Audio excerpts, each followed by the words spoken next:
तुम्ही जसं सांगताय की डॉक्टरांकडे जातात लोक गोळ्या खातात आणि मंत्र म्हणलं की ते नको वाटतं हे काहीतरी वेगळंच आहे जुनाट आहे असं. ही धारणा किती योग्य आहे असं वाटतं? ते ही धारणा म्हणजे आजकाल मी सर्वत्र बघतो, म्हणजे अतिशय वाईट वाटतं, सखेत म्हणजे आश्चर्य वाटतं, की हे नेमकं काय आहे? ठीक आहे, तुला हे पाहिजे ना, हा मंत्र मान. हं. तुला संपत्ती पाहिजे, हे मान. तुला पैसा पाहिजे, हे मान. तुला विवाह व्हायचा आहे, हे मंत्र मान. सांगतो तुम्ही वडापाव वडापाव वडापाव म्हटलं तरी तो मंत्र आहे. हो.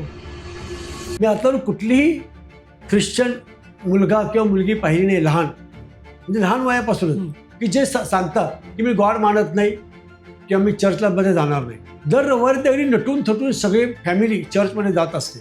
त्या मुलावर ते संस्कार होतात. कुठलाही मुसलमान मुलगा, मुस्लिम युवक कधीही असं म्हणत नाही की मी अल्लाला मानत नाही किंवा मी नमाज पढणार नाही. ते त्यांच्या ठरलेल्या वेळेला नमाज पढतात आणि ठरलेल्या वेळेला त्यांच्या मस्जिदमध्ये जातात. हं. आपली हिंदू मुलं ते कसं सांगतात आई वडिलांना की मी मंत्रशास्त्र मानत नाही किंवा मंत्र मानत नाही, तंत्र मानत नाही, देव मानत नाही, देवपूजा मानत नाही, मी देवळात जाणार नाही. म्हणजे अनेक लोक प्राऊडली सांगतात, आई वडील प्राऊडली सांगतात की माझा मुलगा देवधर्म मानत नाही बरं का. हो, तो अगदी हे कट्टर नास्तिक आहे. ही अभिमानाची गोष्ट आहे की शर्मेची गोष्ट आहे? नमस्कार मित्र हो, मी रवी भिसे. द थॉट सर्कलमध्ये तुमचं स्वागत आहे. तर मित्रांनो, माणसाला शब्द गवसले नव्हते त्यावेळी माणूस खाणाखुणा करून सोबत्यांसोबत किंवा आपल्या लोकांसोबत संवाद साधण्याचा प्रयत्न करत होता. हे संवाद त्या त्या लेवलला तसे असायचे. पण याच्याही आधी माणूस ऊर्जेच्या रूपातनं संवाद साधतो. खरं तर तुम्ही आम्ही एखादा शब्द वापरतो, त्याची आपल्याला योग्यता किंवा त्या शब्दांचा अर्थ जरी माहीत नसेल, तरी त्या शब्दांमधनं वाहणारी एनर्जी ही फार मोठ्या प्रमाणावर काम करते. ही एनर्जी कशी काम करते? तर तुम्हाला कदाचित हे माहीत नसेल, पण याच्यावर तब्बल 40 वर्ष अभ्यास करणारे आदरणीय जयंत जरेकर सर माझ्यासोबत आहेत. ज्यांनी गेली तब्बल 40 वर्ष अक्षर म्हणजे काय? अक्षरातून वाहणारी ऊर्जा म्हणजे काय? आणि ती ऊर्जा तुमच्या आमच्या शरीरावर, मनावर, मेंदूवर कशा पद्धतीनं कार्य करते, परिणाम करते, या सगळ्यांवर विशेष संशोधन आणि विशेष अभ्यास केलाय. ते जयंत जरेकर सर माझ्यासोबत आहेत. सर, खूप खूप स्वागत आहे तुमचं. नमस्कार. नमस्कार. कशी आहे तब्येत, कशी आहे? तब्येत ठीक आहे, छान आहे. सर, या पॉडकास्टला सुरुवात करण्याअगोदरच थोडंसं विचारावंसं वाटतं, की अ, आम्ही सहज रोजच्या जीवनात हजारो शब्द वापरतो. भाषणं करताना वापरतो किंवा ऐकतोही. हे बोलणं आणि ऐकणं हे वेगळ्या स्तरावर ऊर्जाचं काम करतं, असं एक आपलं मत आहे. त्याच्यावर तुमचं संशोधन आहे. तुमची सुरुवात कशी झाली ते सांगा आणि मग या प्रश्नाकडे येऊया. सुरुवात सर्वसाधारणपणे झाली की माझ्या घरामध्ये, म्हणजे माझे वडील होते ते एक साधक होते मंत्रशास्त्राचे किंवा मंत्रयंत्र तंत्र, त्यांच्या अनेक उपासना चालायच्या, साधना असायच्या. आणि ऑफकोर्स मी घरात सगळ्यात मोठा मुलगा असल्यामुळे ते आपोआप माझ्याकडे ते झिरपत गेलं, माझ्याकडे ते येत गेलं. मग ते घरात होणारे रामरक्षीचे पाठ किंवा गणपती अथर्वशीर्षाचे पाठ किंवा शिवलीलामृत असेल किंवा नवनाथ भक्तिसार असेल किंवा हरिलीलामृत असेल, असे अनेक ग्रंथ घरात वाचले जायचे. आणि अनेक उपासना, व्रत, वैकल्य केली जायची. मग 21 मंगळव्रत व्रत, मग 21 शिवव्रत व्रत वगैरे, ह्या सगळ्या गोष्टीतून एक विशिष्ट प्रकारची जडणघडण होत गेली. आणि नंतर मग लक्षात यायला लागलं की हे सगळं जे शास्त्र आहे, या सगळ्या ज्या गोष्टी बेस आहेत, त्या दोन गोष्टीवर बेस आहेत. एक म्हणजे भावना आणि दुसरे म्हणजे शब्द, अक्षर. बरं. तिसरं नाहीच काही. ओके. एक तर भावना, भावनांची ऊर्जा, की प्रत्येक भावना हा स्पंदनाचा संच आहे. म्हणजे कुठलीही भावना असली, म्हणजे राग असेल किंवा काय म्हणतं प्रेम असेल, द्वेष असेल. माया असेल, द्वेष असेल, सर्व भावना, काम, क्रोध, मद, मत्सर, लोभ, भय, सगळ्या भावना ज्या आहेत ह्या स्पंदनांचा संच आहे. आणि मग जर तुम्ही बघितलं मंत्र वगैरे काय, हं. ते त्याच्या आधी हे सांगतो. मग त्याच्यामुळे ते आकर्षण एक निर्माण झालं, हं. की अनेक ग्रंथामध्ये वर्णन आहेत की अमुक अमुक ऋषीने अमुक मंत्र म्हटला किंवा द्रोणाचार्याने अमुक मंत्र म्हणून ते विहिरीमध्ये ते गवताचं पातं टाकलं, मग ते त्यांच्या विटी घेऊन बाहेर आलं. किंवा अर्जुनाने अमुक मंत्र म्हटलं आणि आग्नेयास्त्र सोडलं, कर्णाने अमुक मंत्र म्हटलं, आग्नेयास्त्र सोडलं, रामाने अमुक मंत्र म्हटला ते आणि त्यामुळे पाऊस पडला. पण हे काहीतरी शब्दाची किंवा त्या मंत्राची शक्ती आहे. हं. म्हणजे त्या मंत्र जो धारण करणाऱ्या व्यक्तीमध्ये किती शक्ती माहित नाही, पण तो जो त्या शक्तीला आव्हान करतो ते मंत्रातून आव्हान करतो. बरोबर. मग तिथे क्युरिओसिटी निर्माण झाली की सगळ्यात महत्वाचं काय आहे, ते मंत्र आहे. आणि मग मंत्रांचं तुम्ही हे मंत्र म्हणजे काय नेमकं? मग आपण म्हटलं की मंत्र म्हणजे शब्द आहेत. हं. मंत्र इथं बाकी काही नाही त्याला शब्दच आहे. शब्दांची विशिष्ट प्रकारची रचना आहे. निरनिराळ्या प्रकारचे शब्द आहेत तर त्याची रचना आहे. मग तिथून मग ती गोडी लागली. मग हे नेमकं काय? याचं गुपित काय? ह्याचं वर्म काय? आणि ऑफकोर्स म्हणजे प्रत्येकाला वाटतं हे मलाही साध्य होईल का? मलाही साध्य होईल का? तर त्यांना साध्य झालं तर मी अभ्यास करतो. मलाही ते साध्य होईल. या प्रकारे त्याचा तो अभ्यास वाढायला लागला आणि मग अभ्यास वाढायला लागल्यावर तो जसजसा कुठलाही अभ्यास सुरुवातीला सोपा असतो ना. हो.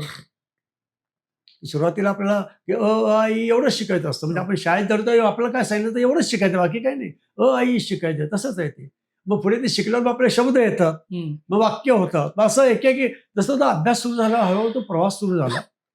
आणि मग अधिकाधिक खोलात व्हायला आणि त्याचा माझा प्रवास सुरू झाला. मग कारण जे दैवी देणगी असेल किंवा परमेश्वराची गुरूंची कृपा असेल. काही सुरुवातीच्या साधना वडिलांच्या मार्गदर्शनाखाली झाल्याच. पण त्यानंतर मग काही अज्ञात ज्ञात गुरु सापडले. ते आले माझ्याकडे त्यांनी मला सांगितलं किंवा काही लोकांना मी शोधलं. काही लोक स्वतःहून माझ्याकडे आले. मग त्यांनी जे मार्गदर्शन केलं, एक लक्षात घ्या शोधा म्हणजे सापडेल. होय. म्हणजे तुम्हाला तहान लागली की पाणी मिळतं. तुम्ही जर तेवढी प्राणांतिक इच्छेनं तुम्ही त्या पाण्याचा शोध घेतो, पाणी तुमच्यापर्यंत येतं. तसे अनेक लोकं आले. मग त्यांनी जे मार्गदर्शन केलं, त्यातून मग काही गोष्टी कळत गेल्या. अनेक ग्रंथ वाचले. ते अतिशय पुराण ग्रंथ आपल्याकडे हे जवळजवळ सगळं ज्ञान गूढ गर्भ भाषेत, म्हणजे संस्कृत भाषेत. पण ते गूढ रीतीने वरवर पाहणारा अर्थ वेगळा असतो ओके. आणि आतला अर्थ वेगळा आहे. असे म्हणजे तुम्ही जर तो मंत्र म्हटला श्लोकाचा अर्थ काढता काहीतरी अच्छा हे असं आहे का कळलं एवढंच वाटतं. पण खरा जो त्यातले गूढ अर्थ आहेत ते वेगळे आहेत. ह्या भाषेतून आपल्याला ते सगळं मंत्रांची रचना कशी होते, कुठला शब्द कुठे वापरायचा हे सगळं कळत त्या शास्त्राचा खोल अभ्यास झाला. आणि मग मी ट्रायल अँड एरर बेसिस सुरू केलं. तर कोणी आलं आपले मित्र असतात, "अरे अमुक-अमुक होत नाही." "हो का? तू ही अक्षरं म्हण बघू." बरं. की अमुक-अमुक म्हण. तो "हे काय म्हण?" "अरे तू म्हण रे. तू म्हण टम-टम चम म्हण." टम-टम-चमने काय होणार? "अरे तू म्हण रे अरे." आणि तो मित्र मग 2 दिवसांनी सांगून तो आपल्याला, "अरे हे काम झालं की काय ते टम-टम-चम?" "अरे काय नाही. तू झालं ना काम सोडून दे." मग कोणतं अमुक होत नाही. हे म्हणा, मग ते झालं, तमुक म्हणा. मग हे एक लक्षात आलं की अक्षर या पद्धतीने काम करतात. पण याचा तुम्हाला शोध कसा लागला? मला आता उदाहरण सांगितलं कम, ठम, छम उदाहरण सांगितलं तुम्ही. पण तुमच्या कधी लक्षात आलं, की अशा अक्षरांची अशी निर्मिती किंवा असं पाठीमागे हे, पुढं हे असं केल्यानंतर यातनं एक मंत्र तयार होतो. याचा तुम्हाला शोध कधी लागला? म्हणजे एक लक्षात घ्या, की मंत्र तयार नाहीत. प्रत्येक अक्षर हे मंत्रच होतं. ओके. आपल्याकडे एक श्लोक आहे. ऋषीमुनी मांडलेला, की त्या श्लोकात स्पष्ट लिहिलंय, की अमंत्रम अक्षरम नास्ती. बरं. काय लिहिलंय? हं. अमंत्रम अक्षरम नास्ती. नास्ती. म्हणजे काय? अमंत्र असलेलं अक्षर नाही. नाही. अमंत्र असलेलं अक्षर नाही. याचा सरळ भाषेत अर्थ काय होतो? प्रत्येक अक्षर मंत्रच आहे. म्हणजे हो. तुम्ही कम, कम, कम म्हटला तरी तो मंत्र आहे. तुम्ही टम, टम, टम म्हटला तरी तो मंत्र आहे. तुम्ही ढम, ढम, ढम म्हटला तरी तो मंत्र आहे. तुम्ही फम, फम, फम म्हटला तरी तो मंत्र आहे. मग कधी-कधी विनोदाने सांगतो, तुम्ही वडापाव, वडापाव, वडापाव म्हटला तरी तो मंत्र आहे. हो. फक्त इतकंच आहे, की तुम्ही वडापाव म्हटल्यावर तुमच्या डोक्यात जो वडापाव आहे, तो तुम्हाला नाही मिळणार. ओके. हां. तर व ची स्पंदनं, डा ची स्पंदनं, पा ची स्पंदनं आणि व ची स्पंदनं असं व, ड, पाव या 4 अक्षरांची संयुक्त स्पंदनं या युनिव्हर्समध्ये जातील आणि या युनिव्हर्समधून त्या स्पंदनाशी मिळत्या-जुळत्या जे काही गोष्ट आहे, वस्तू आहे, तुमच्याकडे आकर्षित करते. ओके. तुम्हाला हवा असलेला वडापाव नाही मिळणार, पण काहीतरी नक्की येणार. हो. मुळामध्ये काय मंत्र म्हणजे काय आहे? सगळ्यात पहिलं आपण समजून घेऊ, की मंत्र म्हणजे किंवा अक्षर म्हणजे काय आहे? हं. अक्षर हा स्पंदनांचा संच आहे, नथिंग एल्स हो. बरोबर. काय आहे? अक्षर म्हणजे काय आहे? तुम्हाला दिसतंय का? नाही. त्याला काय रूप आहे का? रस आहे का? गंध आहे का? चव आहे का? काहीच नाही ना अक्षर. तरी सुद्धा आता मी बोलतोय तुम्हाला सगळ्यांना कळतंय. काय हो? म्हणजे तुम्हाला तुमच्यापर्यंत काय पोहोचतंय? स्पंदनं. मी माझ्या या स्वरयंत्रातून स्पंदने निर्माण करतोय. हं. ही स्पंदनं तुमच्या कर्णपटलावर जातात. तुमचं कर्णपटल व्हायब्रेट होतं. तिथून मेंदूतून ज्ञानतंतू आलेले असतात. हजारो. ते ज्ञानतंतू मेंदूला सांगतात, की समोरच्या व्यक्तीने अशी स्पंदने निर्माण केलेली आहेत. मग मेंदू त्या स्पंदनाचा अर्थ लावतो. मग मेंदू सांगतो, की या समोरच्या व्यक्तीने क म्हटलेला आहे किंवा अमुक-अमुक शब्द म्हटलेला आहे. अर्थात ही सगळी प्रक्रिया मायक्रो मिली सेकंदामध्ये होते. त्यामुळे ज्या क्षणी मी बोलतो त्याच क्षणी तुम्हाला ते कळलेलं असतं. ज्या क्षणी मी क म्हटलं त्याच वेळेला तुम्हाला तो क ऐकायला आलेला असतो. पण या सगळ्या घटनेमध्ये मध्ये एवढा वेळ गेलेला असतो. त्यामुळे मंत्र किंवा अक्षर म्हणजे काय? तर स्पंदनांचा संच आहे. हं. नथिंग एल्स, फक्त स्पंदन आहे. आणि आता जर तुम्ही क्वांटम फिजिक्स हे हो. क्षेत्र माहीत असेल होय. किंवा तर याच्यामध्ये काही नियम मांडलेले आहेत. हं. त्यातला पहिलाच बेसिक नियम आहे, त्याला लॉ ऑफ व्हायब्रेशन म्हणतात. हं. मराठीत त्याचा आपण म्हणू कंपनाचा किंवा स्पंदनाचा सिद्धांत. तर लॉ ऑफ व्हायब्रेशन सांगतो, everything on this earth vibrates at certain frequencies. हं. या विश्वातील प्रत्येक वस्तू, प्रत्येक गोष्ट यच्चयावत या सृष्टीमध्ये जे जे काही आहे, हे सर्व काही विशिष्ट प्रकारच्या स्पंदनांचा संच आहे. हं. म्हणजे काय झालं याचा अर्थ? हा माईक सुद्धा स्पंदनाचा संच आहे, हा कोच स्पंदनाचा संच आहे, हे माझे कपडे, म्हणजे या विश्वामध्ये सगळं जे काही आहे, मग भिंती असतील, छत असेल, सगळं काय आहे? स्पंदनांचा संच आहे. आणि या विश्वामध्ये आपण सुद्धा इन्क्लूड आहोत, म्हणजे आपण सुद्धा स्पंदनांचा संच आहोत, बाकी काहीच नाही. बरोबर. आणि आपली स्पंदनं दिसतात आपल्याला. जेव्हा आपला राग येतो भरपूर, तेव्हा आपण थरथर थरथर थरथर कापतो, किंवा भीती वाटते तेव्हा थरथर थर कापतो, किंवा कुठल्याही भावनेचा जेव्हा उद्रेक होतो, अगदी प्रेम असेल कुठले, तर तुम्ही थरथर थर कापता, म्हणजे त्यावेळी ती स्पंदनं थोडी दृग्गोचर होतात. हं. म्हणजे हे सगळे स्पंदनांचा खेळ आहे, नथिंग एल्स. तर मग दुसरा सिद्धांत सांगतो. तिसरा सिद्धांत, दुसरा आपण वाटलं नंतर घेऊ, पण तिसरा सिद्धांत आहे, त्याला आकर्षणाचा सिद्धांत म्हणतात, हं. Law of attraction. हा आकर्षणाचा सिद्धांत सांगतो, लाईक अट्रॅक्ट्स लाईक. बर. म्हणजे काय की समान तत्वाची, समान गुणधर्माची स्पंदनं एकमेकांना आकर्षित होतात किंवा एकमेकांकडे आकर्षित होतात. समान तत्वाची, समान गुणधर्माची स्पंदनं एकमेकांना आकर्षित करतात किंवा एकमेकांकडे आकर्षित होतात. हं. हा सिद्धांत अतिशय महत्वाचा आहे. म्हणजे याचा अर्थ काय होतो, की जे काही समान तत्वाची फ्रिक्वेन्सी आहे, ही एकमेकांना आकर्षित करते. हं. आपल्या संस्कृतमध्ये याच अर्थाचं वचन आहे. हं. पण ह्या सिद्धांत जरी यांनी आत्ता मांडले असेल तरी आपल्या याच्यामध्ये या अर्थाची अशी अनेक वचन आहेत. बरं. पण ते वचनाचे आपण चुकीचे अर्थ काढलेले आहेत. ते वचन असं आहे की समानशीलेषु व्यसनेषु सख्यम. ओके. समानशीलेषु व्यसनेषु सख्यम. त्याचा आपण अर्थ काढला की समानशील आणि समान व्यसन असलेल्या लोकांची मैत्री होते. बरं. म्हणजे दारू पिणाऱ्याची दारू पिणारा मैत्री करतो असेल, म्हणजे हा त्याचा अर्थ आहे का? मुळात अर्थ असा आहे की त्याला हे सांगणे, समान तत्वाची, समान गुणधर्माची स्पंदनं एकमेकांकडे आकर्षित होतात. बरोबर. हा जर एकदा हे जर आपल्याला नेमकं कळलं, हे सूत्र लक्षात आलं, मग आता लक्षात येईल की सगळ्या विश्वात काय चाललंय, की आपल्या बाबतीत काय घडतंय. हं. की आज मी जे काही आहे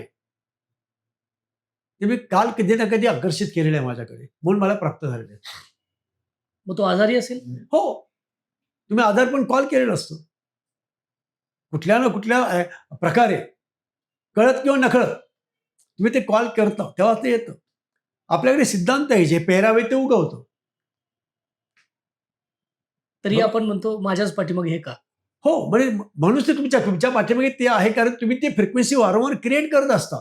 अनेक लोक सांगतात की माझं नशीबच फुटकं, माझं नशीबच फुटकं, माझं नशीबच फुटकं, आणि पुढे ते आयुष्यात काय होत नाही, कारण तो कंटिन्युअसली ती फ्रिक्वेन्सी क्रिएट करतोय. हो. किंवा तो फ्रिक्वेन्सी क्रिएट करतो की मला कुठलंही काम जमत नाही, मला काही जमत नाही, मला काही येत नाही, मला काहीच जमत नाही, आणि त्याला काही जमत नाही. तर हे फ्रिक्वेन्सीवर सगळं आधारलेलं आहे, हं, हं, हं. स्पंदनावर आधारलेलं आहे. आणि मग काय होतं की सायकोलॉजिकल मध्ये अनेक, मानसशास्त्रामध्ये अनेक ट्रीटमेंट्स आहेत. मग संमोहन असेल किंवा NLP असेल, पॉझिटिव्ह थिंकिंग, ते पुस्तकाचं नाव ऐकलं असेल, पॉझिटिव्ह थिंकिंग, सतत पॉझिटिव्ह. बरोबर आहे, ते आपल्याकडे पण सांगितलेलं आहे, सतत पॉझिटिव्ह विचार करा, चांगले विचार करा, हं. शुभ बोला, शुभ बोला वगैरे. हो. त्याचं कारण हेच आहे, जेव्हा तुम्ही सकारात्मक विचार करता किंवा पॉझिटिव्ह विचार करता, त्यावेळेला ती सकारात्मक जी फ्रिक्वेन्सी आहे, स्पंदनं तुमच्याकडे आकर्षित होतात या विश्वामधून, हं. आणि मग तुमच्या बाबतीत चांगल्या घटना घडायला लागतात. बरं. ज्यावेळी तुम्ही नकारात्मक विचार करता, तेव्हा काय होतं की या नकारात्मक फ्रिक्वेन्सी या विश्वात जाते, आणि ही नकारात्मक फ्रिक्वेन्सी या विश्वातून निगेटिव्ह फ्रिक्वेन्सीज आकर्षित करते, आणि मग तुमच्या जीवनामध्ये तुम्हाला दुःखी करणाऱ्या नकारात्मक घटना घडत राहतात. ओके. पण तुम्ही किती पुस्तकं लिहा, पुस्तकं वाचा, पॉझिटिव्ह थिंकिंग, दुसरं पुस्तक आहे थिंक अँड ग्रो रिच. त्याचा मुद्दा बरोबर आहे की तुम्ही विचारातून श्रीमंती निर्माण करा, मग श्रीमंती तुमच्याकडे आकर्षित होईल. पण तुम्ही प्रत्यक्षात करू शकता का? तुम्ही किती तुम्ही सांगता विचार करा की मी श्रीमंत आहे, मी श्रीमंत आहे, मी श्रीमंत आहे, मी श्रीमंत आहे. असा विचार करून श्रीमंत होता होता, कारण बाहेर पडलं आपल्याला कळतं की रिक्षाने जाऊ की बसने जाऊ की टॅक्सी करू, की आपल्याला जाऊ दे चालतच जाऊया, तेवढा व्यायामच होईल. म्हणजे ह्याच्यातून दिसतं की तुम्ही जे किती तुम्ही श्रीमंत का आपल्याकडे म्हण सुद्धा आहे, सगळी सोंग आणता येतात, पैशाचं सोंग आणता येत नाही. हम्म. म्हणजे सगळ्या गोष्टीचं जो मूळ बघितलं तर तुम्ही जे स्पंदन निर्माण करता त्या स्पंदनामध्ये आहे. म्हणून वारंवार सांगतो, आज तुम्ही जे काही आहात, हम्म. तुम्ही काय आहात ते तुम्हाला माहिती. मग गरीब आहात की श्रीमंत आहात, यशस्वी आहात की अयशस्वी आहात, रोगी आहात की काय म्हणतो आपण निरोगी. निरोगी आहात, किंवा जे काही तुम्ही आज आहात ते तुम्ही कालच पेरलेलं होतं बरं. स्पंदनांच्या रूपामध्ये. कारण आपल्याकडे म्हणत आहे की जे पेराल ते उगवतं, हम्म. जे पेराल ते ते उगवतं. मग तुम्ही आंबे पेरले असतील तर आंबे आंबे उगवतील, होय. कारले पेरले असतील तर कारले उगवतील. दुसरी अपेक्षाच करायची नाही. नाही तर तुम्हाला लावलेल्या झाडाला जे फळ आलंय त्याच्यावरून कळणार. होय. तुम्ही जर लावलेल्या झाडाला आंबे आले असतील तर तुम्ही नक्की आंबे पेरले होते. होय. तुम्ही लावलेल्या झाडाला कारले लागले असतील तर तुम्ही नक्की कारली पेरली असतील. बरोबर नाही? बरोबर. ह्याचाच सिद्धांत जसं मी आत्ता सांगितलं. मग तुम्ही काय पेरलं होतं काल हे कसं कळणार की तुम्ही आज जे काय आहात त्याच्यावरून. हम्म. तुम्ही जर आज यशस्वी असाल तर तुम्ही यश पेरलं होतं. हम्म. तुम्ही आज श्रीमंत असाल तर काल तुम्ही श्रीमंती पेरली होती स्पंदनांच्या माध्यमातून. हम्म. हे महत्वाचं आहे. आणि जेव्हा हे आपले विचार आहेत, हम्म. हे प्रेरणा आहे, हे आपल्याला भावनेतून किंवा विचारातून सतत पेरता येत नाही. हम्म.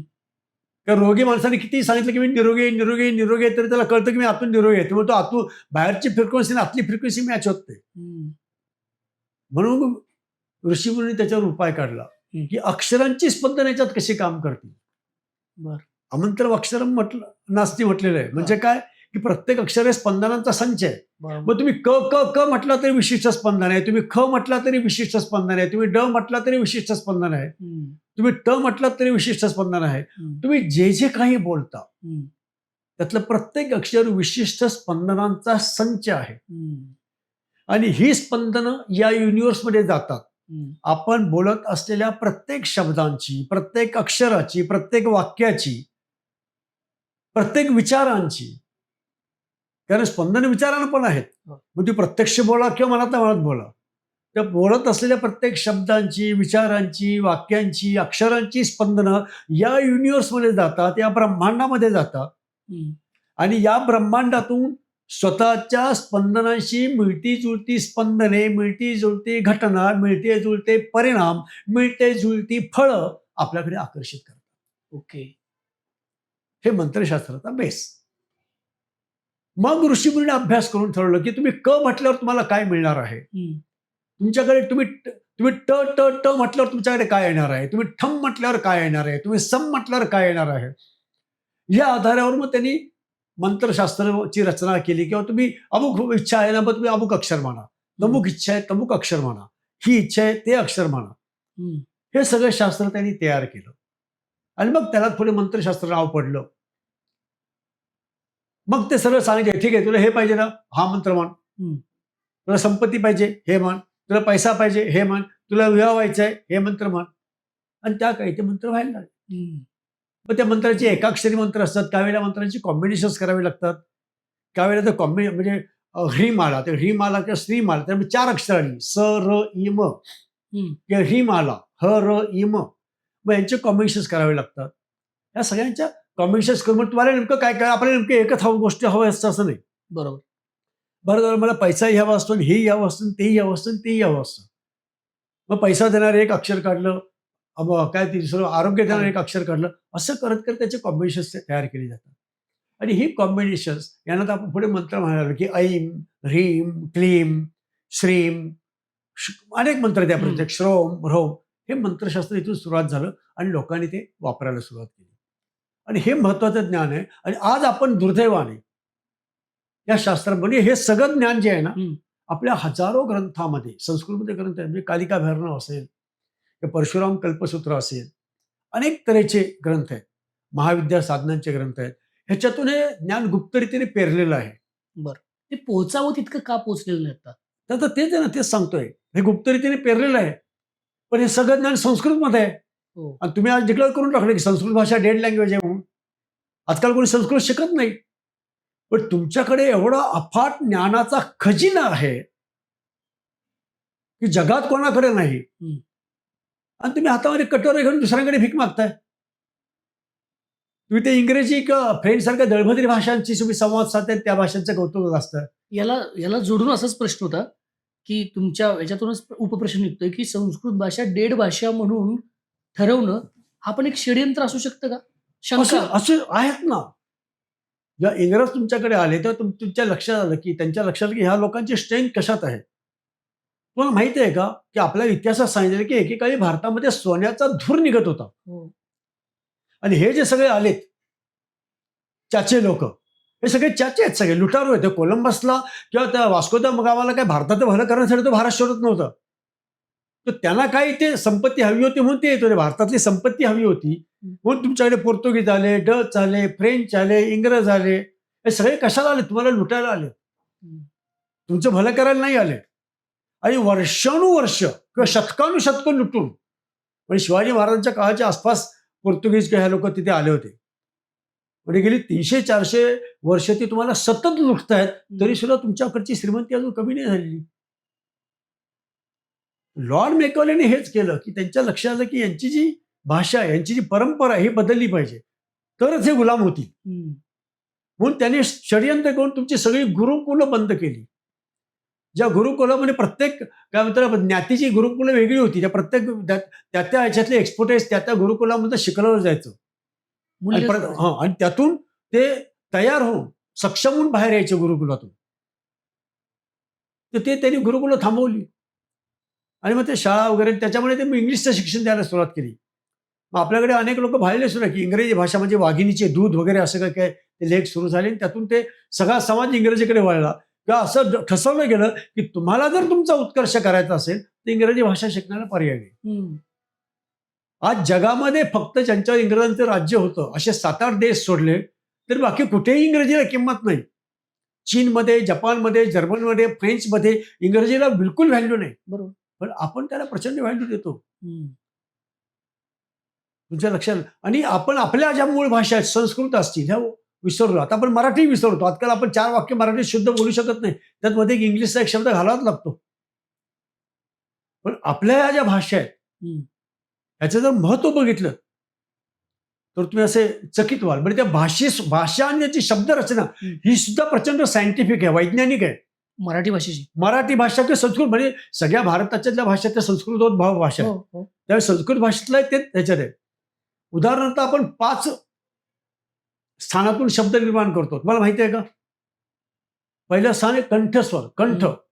कंठस्थानातून कुठले शब्द निर्माण होतात तुम्हाला माहिती आहे? क. बघा तुम्ही हात ठेवून. क, ख, ग, घ, घ. आपण हे पहिली शिकलो. पण याच्यावर सायन्स माहित नाही. हे कंठस्वर आहे. कंठातून निर्माण होणारे शब्द. पुढचा शब्द संच येतो तालव्य स्वर. हे पूर्वी शिकवलं जातं. तालव्य स्वर म्हणजे टाळ्याला जीभ चिटकवून किंवा टाळ्याच्या दिशेने जीभ नेऊन जे शब्द निर्माण केले जातात ते तालव्य शब्द. कुठले आहेत? बघा च. आता सगळे जीभ प्रत्येक वेळेला तिथेच जाईल. छ तिथेच जीभ जाईल. ज, झ, ञ हे तालव्य स्वर. तिसरा शब्द संच येतो हा मूर्ध्य स्वर. म्हणजे मूर्ध्य स्थानाला जीभ चिटकवून किंवा तिकडे जीभ नेऊन जे शब्द निर्माण केले जातात ते मूर्ध्य स्वर. कुठले आहेत हे? ट, ठ, ड, ढ, ण. मग दंत्य स्वर. दाताला जीभ चिटकवून किंवा दाताच्या दिशेने जीभ नेऊन जे शब्द निर्माण केले जातात ते त, थ, द, ध, न. बघा हे शब्द मला जीभ दाताला चिटकवायला लागतात. बरोबर. आता हे शब्द म्हणताना कुठे ओठांची गरज नाही लागली. 5वा शब्द स्वर येतो तो याला ओष्ठ स्वर म्हणतात. याच्यासाठी ओठांची हालचाल करावी लागते. प, फ, ब, भ, म. असे 5 सेटचे शब्द आहेत. तुमच्या लक्षात आहे का? आणि मग या 5 सेट्सना त्यांनी त्याचा अभ्यास केला. ते शब्दरचना अशी उगीचच नाही केली. हे जे 5 शब्दसंच आहेत हे पंचमहाभूतांना निर्देशित करतात. पंचमहाभूतांची तत्व आहे त्याच्यात. आणि संपूर्ण विश्व हे पंचमहाभूतात्मक आहे. सायन्स सुद्धा म्हणते की संपूर्ण विश्व पंचमहाभूतात्मक आहे. पृथ्वी, आप, तेज, वायू आणि आकाश हे तुमची ज्या शब्दमाला हे पंचमहाभूतात्मक आहे. म्हणजे त्याला क वर्ग म्हटला क क ग ग ग हा आकाश तत्वातला आहे. च वर्ग म्हटला च च च च तो वायू तत्वाचा आहे. ट ठ ड ढ न अग्नितत्वाचा आहे. त थ द ध न पृथ्वी तत्वाचा आहे. आणि प फ ब ब म हे जलतत्वाचे आहेत. पण यांचे बीजमंत्र आहेत, की य वायू तत्वाचा बीजमंत्र वगैरे या प्रकारे. स, य, र, ल, व, श जे आहेत ते पुढचे अक्षर पण या 5 तत्वातच बसवले. पुढची गंमत आहे ह्याच्यात आणखी. म्हणजे किती ॲक्युरेटली काम करतात ते बघा. यांचे सुद्धा 5च भाग पाडले. क, ख, ग, घ, ग. हं. म्हणजे हे आकाश तत्वाचे वाह! स्वर असले तरी आकाश स्थानातील पृथ्वी तत्वाचा स्वर म्हणजे क. आकाश स्थानातील आकाश स्थानातील जलतत्वाचा स्वर म्हणजे ख. आकाश स्थानातील अग्नितत्वाचा स्वर म्हणजे ग. आकाश स्थानातील वायू तत्वाचा स्वर म्हणजे घ. आणि आकाश स्थानातील आकाश तत्वाचा स्वर म्हणजे ग. असे पुढचे स्वर पण वाह! तशीच आहेत. आणि मग याचा अभ्यास केला. मग तुमची त्यांच्या एखाद्या ऋषीमुनीकडे गेला, सांगितली समस्या. मग ते विचार करणार की तुमच्या कुठल्या तत्वाची कमी आहे. मग त्यांच्या लक्षात आलं फॉर एक्झाम्पल की तुझ्याकडे आकाश आणि अग्नितत्वाची कमी आहे. मग ते विचारलं आकाश आपलं अग्नितत्व ग. तुम्ही गम गम गमचा जप करा. वाह! तुम्ही गम गम गम म्हणा. म्हणजे गम गमची जी स्पंदनं आहेत ती तुमच्या शरीरातील आकाश तत्व आणि अग्नितत्व जागृत करतील. आणि मग तुम्ही बरं व्हायला लागल. तुम्हाला होणारे सगळे आजार हे आजार सोडा. आपल्याला निर्माण होणाऱ्या सगळ्या शारीरिक, मानसिक, आर्थिक, सामाजिक, भौतिक आणि आध्यात्मिक सर्व प्रकारच्या समस्या पंचमहाभूतांच्या असंतुलनातून निर्माण झालेल्या आहेत. बरोबर. डॉक्टर काय करतात? हेच करतात ना. अगदी, अगदी. तुमचा पॅथॉलॉजिकल रिपोर्ट बघून तुम्हाला औषध देतात. म्हणजे काय करतात? की कुठलं काय कमी येतं ते वाढवणाऱ्या गोळ्या देतात. अमुक विटॅमिन कमी आहे, अमुक प्रोटीन कमी आहे, ह्या गोळ्या घ्या. मंत्रशास्त्र तेच करतंय. तर तुम्ही जसं सांगताय, की डॉक्टरांकडे जातात, लोकं गोळ्या खातात आणि मंत्र म्हणलं की ते नको वाटतं, हे काहीतरी वेगळंच आहे, जुनाट आहे असं. ही धारणा किती योग्य आहे असं वाटतं, अभ्यासक आहात म्हणून? ते ही धारणा म्हणजे आजकाल मी सर्वत्र बघतो. म्हणजे अतिशय वाईट वाटतं, सखेत म्हणजे आश्चर्य वाटतं, की हे नेमकं काय आहे? हं. तुम्ही तुमची मुळं विसरलेला आहात. आणि तुम्ही सगळे रोबोट व्हायला लागलेला आहात. बरं. जे काही शिक्षण पद्धती आजकाल तुम्हाला रोबोट करते. अर्थात शिक्षण पद्धतीवर मला काही टीका करायची नाही. पण एक लक्षात घ्या, त्यातला दुसरा भाग असा आहे, हं. मी आतावर कुठलीही ख्रिश्चन मुलगा किंवा मुलगी पाहिली नाही लहान, म्हणजे लहान वयापासूनच, हं. की जे सांगतात की मी गॉड मानत नाही किंवा मी चर्चला मध्ये जाणार नाही. दर रविवारी तरी नटून थटून सगळे फॅमिली चर्चमध्ये जात असते. त्या मुलावर ते संस्कार होतात. कुठलाही मुसलमान मुलगा, मुस्लिम युवक कधी असं म्हणत नाही की मी अल्लाला मानत नाही किंवा मी नमाज पढणार नाही. ते त्यांच्या ठरलेल्या वेळेला नमाज पढतात आणि ठरलेल्या वेळेला त्यांच्या मस्जिदमध्ये जातात. हं. आपली हिंदू मुलं ते कसं सांगतात आई वडिलांना की मी मंत्रशास्त्र मानत नाही किंवा मंत्र मानत नाही, तंत्र मानत नाही, देव मानत नाही, देवपूजा मानत नाही, मी देवळात जाणार नाही. म्हणजे अनेक लोक प्राऊडली सांगतात, आई वडील प्राऊडली सांगतात की माझा मुलगा देवधर्म मानत नाही बरं का. हो, तो अगदी हे कट्टर नास्तिक आहे. ही अभिमानाची गोष्ट आहे की शर्मेची गोष्ट आहे? आणि मग अशाच आया मला फोन करतात, हं. अहो माझ्या मुलीचं लग्न होत नाही, त्यात 32 वर्षाची होत आली, तिचं अजून लग्न होत नाही. हं. म्हणजे ठीक आहे, आपण तिला मंत्र देऊ, तिचं लग्न होईल. नाही नाही, ती काही मंत्र वगैरे काही म्हणत नाही, ती म्हणणार नाही, ती असलं काही मानत नाही. पण ठीक आहे, मग नका नाही म्हणू दे, नका म्हणू दे, राहू दे तिला तशीच. तिला मंत्र नाही म्हणायचे, माझ्याकडे तेच उपाय आहेत, तिला मंत्र नाही म्हणायचे, हं. तर राहू दे तिला. नाही तुम्ही मला सांगा, मी म्हणू का? म्हणजे लग्न कोणाला करते, तिला की तुम्हाला? तुझे लक्ष येते ना? म्हणजे असं आहेत. आणि आई वडिलांनी हे आपण संस्कार केलेत मुलांना की असलं काही मानायचं नाही. हं. आजकालचे आई वडील सुद्धा देवपूजा करत नाही, देवाला मानत नाहीत. त्यामुळे आपलं हे जे ज्ञान आहे, जसं मगाशी सांगितलं की आपल्या ज्ञानाचा इतका प्रचंड मोठा खजिना आहे आपल्याकडे संस्कृत ग्रंथामध्ये, आणि आपण त्याला वंचित झालेलो आहे. आपण संस्कृत शिकतच नाही. आणि दुर्दैवाने पूर्वीच्या काळी संस्कृत भाषा प्रचलित असल्यामुळे सगळं ज्ञान, सगळा भांडार आज संस्कृतमध्ये आहे. आणि आज मधले असतील किंवा जपानमधले असतील अनेक लोक आहेत की इथे येतात आणि आपले ग्रंथ वाटेल त्या किमतीला घेऊन विकत घेऊन जातात आणि तिकडे संशोधन करतात त्याचं. PhD करतायत. माझ्या माहितीप्रमाणे जर्मनीमध्ये संस्कृत युनिव्हर्सिटी आहे. आहे. म्हणजे मी पाहिलेलं नाही पण ऐकलेलं आहे की ते तिथे संस्कृतचा अभ्यास चालतो, संस्कृत युनिव्हर्सिटी आहे. भारतामध्ये एकही नाही आणि असती तर कोणतीने जात नाही. जर तुम्ही आपल्या मूळ भाषेचा अभ्यास नाही केला तरी तुम्हाला कसं कळणार आहे? बरोबर. तर कमिंग बॅक टू मंत्रशास्त्र, हो. ते स्पंदनांचं शास्त्र आहे. तर तुम्ही जे स्पंदन निर्माण करतात त्या त्या गोष्टी तुमच्याकडे आकर्षित होतात. मग क म्हटल्यावर तुमच्याकडे काय आकर्षित होणार आहे? ट म्हटल्यावर तुमच्याकडे काय आकर्षित होणार आहे? स म्हटल्यावर तुमच्याकडे काय आकर्षित होणार आहे? हे जाणून घेण्याचं शास्त्र म्हणजे मंत्रशास्त्र.